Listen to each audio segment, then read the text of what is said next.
But let's start with the Daily Mail because obviously Theresa May has a real problem with the long queues at A&E, and one of her solutions is to get surgeries, doctors' surgeries, to open much longer. Yeah, well, problem is putting it mildly, the problem of the NHS. But this is, I mean, it is a sticking plaster on a great big gaping wound, to use an appropriate medical analogy. I mean, what she's saying is, you know, she's going to withdraw funding from GP surgeries. At the moment, they get extra money for opening longer hours. She's going to withdraw that money if they can't prove that they can open, that they are actually delivering on that and opening longer hours. But really, is this going to solve the problem in hospitals? I mean, we've had, you know, the first week of January, 95% of beds were full.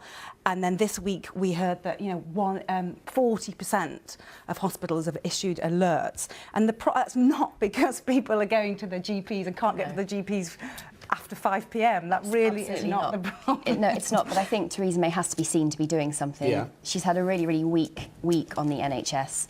Corbyn was very strong in PMQs, quizzing her on it. Simon Stevens, the head of the NHS in England, has had a pop at her, and they've clashed over that. So she needs to be seen to be doing something. She needs to be seen to kind of taking back control of this issue. She's injecting the money in the wrong place. I mean, it's like shifting the blame onto the patients. And we heard this, Jeremy Hunt last week blamed people going to A&E for broken fingernails on the fact that, you know, meanwhile we've got this whole crisis going on. Let's just look at the issue a minute. I mean, in defence of the long-suffering GPs around the country, are probably saying, we don't shut at 3, we're working every hour that God sends. What might be the reasons for a GP surgery out in the country shutting its doors at 3?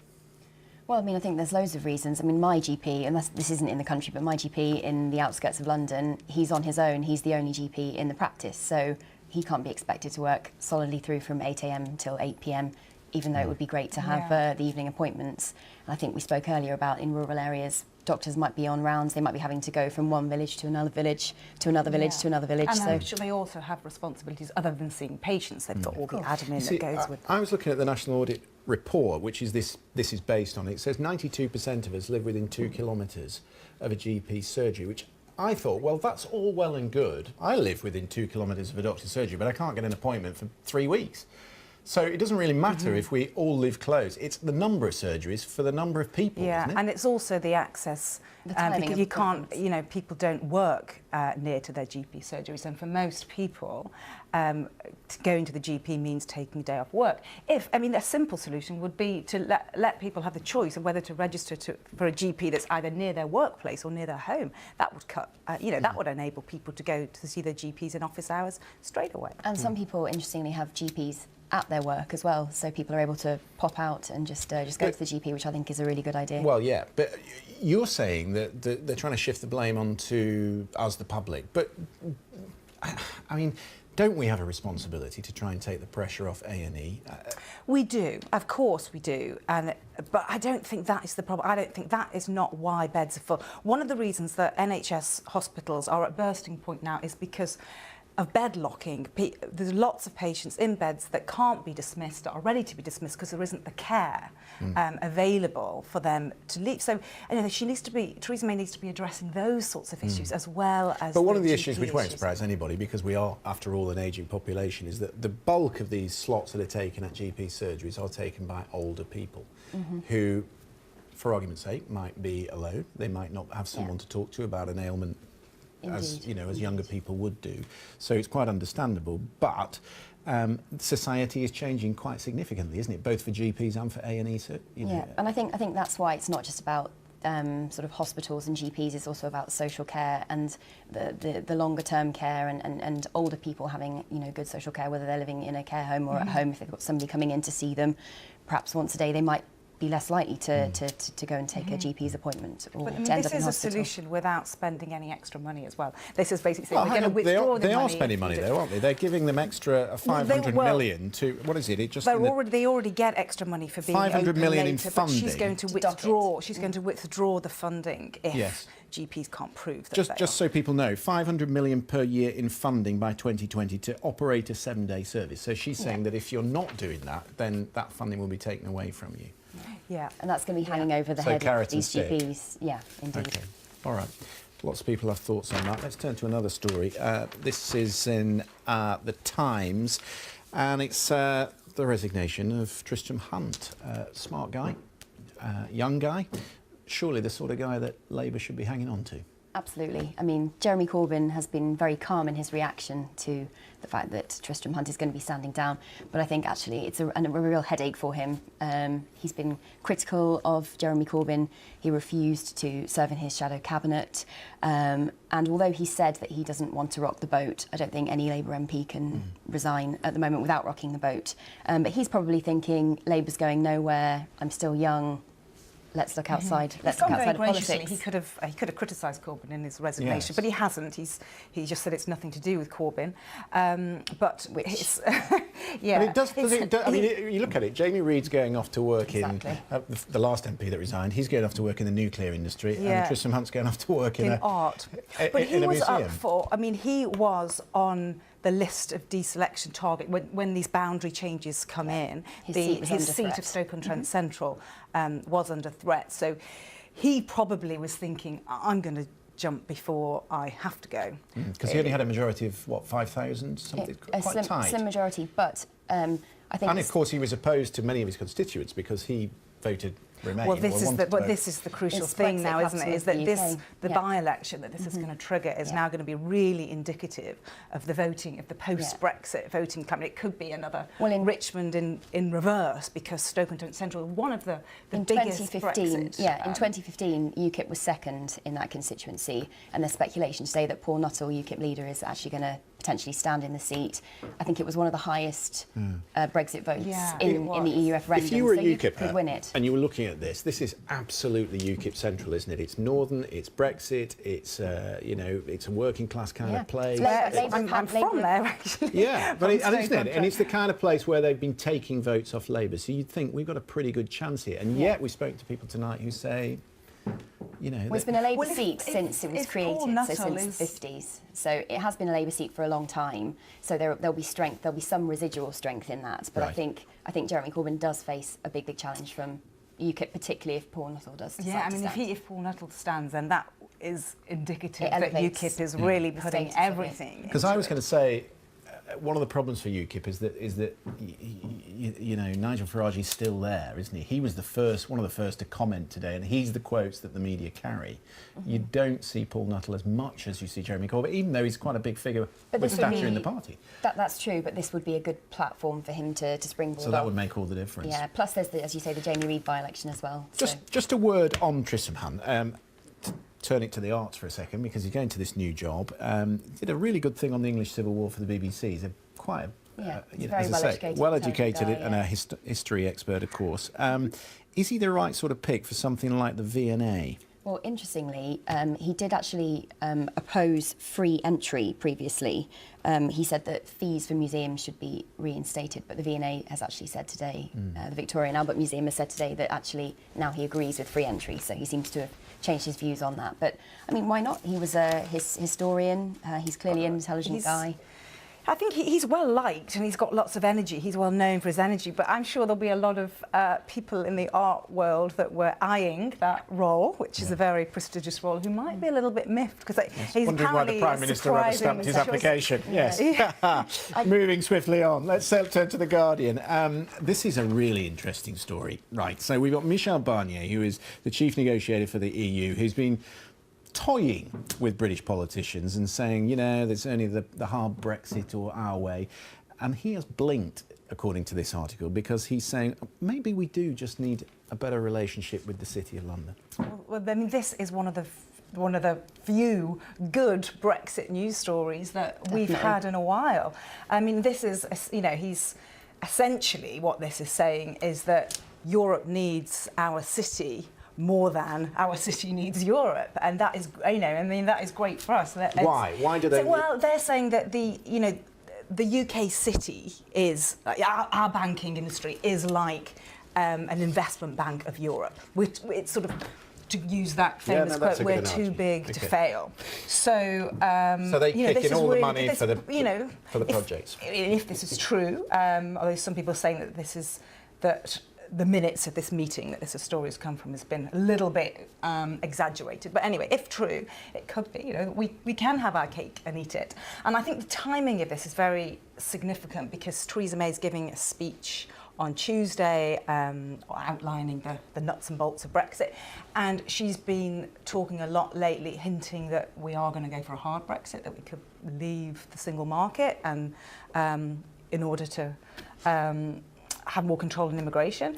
So I think the timing of this is quite significant because if we're erring towards a hard Brexit, and now Michel Barnier is saying, actually, hang on, we don't go with can those. do a special deal with you. Maybe. This is great for May, I think, because she has been criticised repeatedly, almost daily, hourly, for not giving enough detail on Brexit, and she's held firm. She said, no, we're not going to give away our negotiating stance.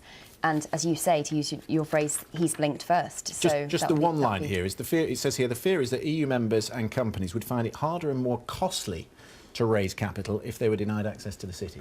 Yeah. And that's the nub of the story. It is, which is what the big Eurosceptics have been saying all along. The big question is whether there's going to be an EU to fight over, because according to this story in the Daily Telegraph, Donald Trump's European, or the outgoing US ambassador to Europe is saying that Donald Trump wants to pull the EU down from within. Yes, well, it's no surprise to hear that. We know he's not been very keen on the EU. The first UK politician who he met after being elected was Nigel Farage. I think during the American election campaign, he said, we're going to go for Brexit plus, plus, plus. So he's been sort of comparing Marine Le Pen at Trump Tower yesterday. Indeed. He's been Well, comparing his yeah. movement to Brexit for a long time, and he sees himself as part of this same anti-establishment Well, I think he vein. sees any big organisation, big conglomeration of nations as a threat to him. So anything that can. I mean, Anthony Gardner, the problem for the Americans has always been, I don't know which of the Americans was that said it, but if you want to speak to Europe, who do you pick the phone up to? And that is the biggest problem, I think, for America. But Anthony Gardner makes the point, the ambassador for the US, makes the point that it can't be in America's interests to fracture and split Europe so that you have to speak to each and every one of them. Definitely not, but it may well be in Mr. Trump's interests. I guess he would argue that. I don't imagine he knows a lot about it. Yeah. would be my guess. He likes to say Certainly these not- sweeping certainly not- comments. certainly not I his can't priority imagine for the he's- moment, Yeah, that's not his priority right now. There's a theme through our paper review this evening. We're talking a lot about old people. And one of the stories on the front of the Daily Telegraph is that the government is looking at ways of maybe shifting people out of larger houses. So the kids have flown the nest. They're kicking around in these 5-bedroom houses. How do we get them to downsize? Yeah, that does seem to be the issue. The idea of 1 or 2 people rattling around in a huge house, and that potentially that is a problem if younger families do need houses, bigger houses, and they don't have access to them. And What's it got to do with the government, though? Well, this is it. As we were saying before, it's a bit nanny state-ish. This kind of the idea that you'd be given incentives to move out there. They're trying to coax people into it, to encourage them to behave in a certain way. You just can't tell people to do that. People may have lived in their houses for decades. They may have, if they have done, they'll have lots of family memories. They may not want to move, especially, for instance, if somebody's recently lost a partner, for instance. I suppose there would be an argument, though, that if you get the top of the housing market moving, the rest of it starts to move. Well, but then, the issue is, if the government do want to get, loan people out of big houses to free the way for younger people can't afford them anyway. Exactly. The housing crisis is rooted in the very fact that real estate's gone through the roof, and it's the older generation who've benefited from But that. I suppose you could also argue if there were more of them available. Well, then also, I'm wondering how many potentially old people are kicking around in older houses because the kids don't fly the nest anymore. So they're living in the 3rd and 4th bedroom, aren't they? Indeed, yeah. Well, I was doing that for a good while myself until not too long ago. So tying quite neatly in with that, the Scottish Daily Mail is saying that there's the march of the workers aged 80. Maybe they're all having to stay at work to pay for these big houses. It's remarkable, isn't it? It's just another nanny state. It's sort of like we're trying to control old people at the moment. Poor old people. But they're all working, apparently. Notice how I didn't include myself in there. Yeah. Yeah, over 1.4% of people aged 80 and over, which doesn't sound a lot, but it's a big increase on 5 years ago, apparently. They're all they're still in work. And the tone of this story is a bit disapproving It's a the bit mail. mocking. They're calling it's a little they're bit calling it kind of reading between the lines. It's sort of saying, Part-timement is what they're you calling should it. give away to younger people. Because, of course, today we had another report that young men are finding it difficult to find full-time work, and loads of them are resorting to lower-paid part-time roles. So, you know, should they be giving way to younger people? I personally think it's great if somebody is capable of working and they want to continue working, then why on earth shouldn't they? There was that lovely story at the end of last year. I think it was about a man in his 80s who put an advert in his local paper because he'd been widowed and he was really, really bored at home, and he put an ad in the local paper and he ended up getting a job in a cafe. I think his name was Joe Bartley. Oh, I and remember it was that, yeah. But then, fantastic, you know, there is an fantastic argument story. that if they don't need the money and there is a jobs crisis as well as a housing crisis and an NHS crisis, then couldn't they do charity work instead of it, if it's for the entertainment value rather than the monetary value? Yes, I'll put you down as a reference. Right, OK, final one just to finish, quick one, but a great story nonetheless. This little girl that was snatched from a hospital 18 years ago, there's a picture of her there on the front page, and she's turned up. It's extraordinary, this story. Imagine finding out, you know, 18 years after you were born that suddenly actually your whole life actually hasn't been the life that you were supposed to have. You actually have a different biological family, albeit presumably the family who've raised you would be who would you think of as family. And I think the biological family describe being elated, but I'm not sure necessarily she will be elated by this. I don't know. It'll be a hard one. To realise that you've lived your whole life a lie. Apparently she was snatched when she'd just been born by a woman who posed as a nurse, apparently. She was 8 hours old. 8 hours. My mind immediately turned to the missing. Took her away. It immediately turned to missing. I thought, well, you know, somebody will have reared this little girl, and she'll think of them as the parents, and yet they're the criminals in this case. Yeah, that's quite a thing to digest, isn't But we don't know much about the circumstances of how she was found or how she was treated. We don't know. I mean, who knows what was going on in the lady's head when she took her? You don't know the circumstances. There must have been some sort of tip-off for her to have been found, and she's now had a lot of DNA test. testing these days as well. This is the other thing, isn't it? Is that someone goes into hospital for an operation, whatever, is DNA. They try and cross-match DNA, and then they suddenly turn up something that's in a file. Yeah. But this is absolutely tragic because she's found out that she's got this whole other family who she might meet and reconnect with, which in any other circumstances would be great. But here it means essentially, as you say, that the people who've raised her are effectively criminals. So it's pretty sad, I think. We're out of time. Of that. That's it from the papers tonight. Don't forget you can see the front pages of the papers online on the BBC News website. It's all there for you 7 days a week, bbc.co.uk/papers. And if you missed the programme this evening or you join us halfway through, remember you can watch it again on the iPlayer. Thank you, Helen. Thank you, Lindsay. Thanks very much for your company this evening. And that's it from us. Thanks very much for watching.